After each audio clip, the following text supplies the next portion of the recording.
অরণ্যের গভীরে জন্ম নেয় সে। তার নাম আরিন। কিন্তু সে জানত না এই নাম মানুষকে রক্ষা করবে নাকি ধ্বংস করবে। আরিন জন্মেছিল এক অদ্ভুত রাতে, যখন চাঁদ ছিল রক্তের মতো লাল আর আকাশে ভাসছিল অচেনা কালো ডানার ছায়া। জঙ্গলের প্রতিটি প্রাণী আতঙ্কে গর্জন করছিল আর বাতাসে ভেসে আসছিল পোড়া হাড়ের গন্ধ। সে কোনোদিন তার মায়ের মুখ দেখেনি।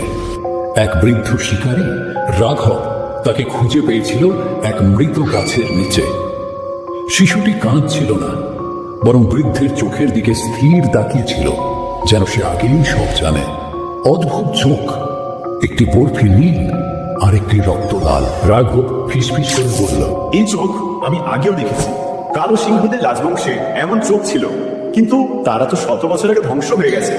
রাঘব জানত এই শিশু সাধারণ নয়, কিন্তু তাকে জঙ্গলের বাইরে নিয়ে যাওয়া সাহস করেনি।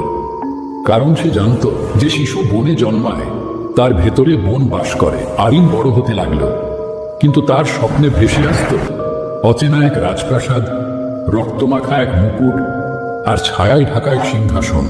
রাঘব একদিন জিজ্ঞেস করল, তুই স্বপ্নে কি দেখিস? একটা কণ্ঠ বলে, ফিরে আয়, তোর সিংহাসন অপেক্ষা করছে। রাঘব থেমে গেল। এই ছেলে অভিশপ্ত, একদিন সে আমাদের সবাইকে ধ্বংস করবে।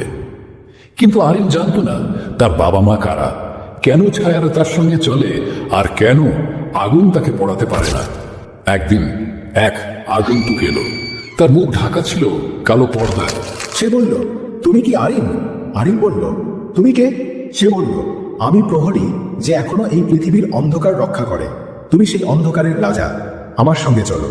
সেই রাতে রাঘব বলল, তোর ভাগ্য আজ শুরু হচ্ছে। তুই যাবি অন্ধকারের পথে, কিন্তু মনে রাখিস, ছায়া কাউকে ক্ষমা করে না। এভাবেই শুরু হলো আরিনের যাত্রা এক রক্তমাখা ভাগ্যের দিকে। সে জানত না তার জন্মই ছিল বহু পুরনো এক মৃত রাজ্যকে জাগিয়ে তোলার জন্য। তবুও কেউ লাইক সাবস্ক্রাইব করলো না।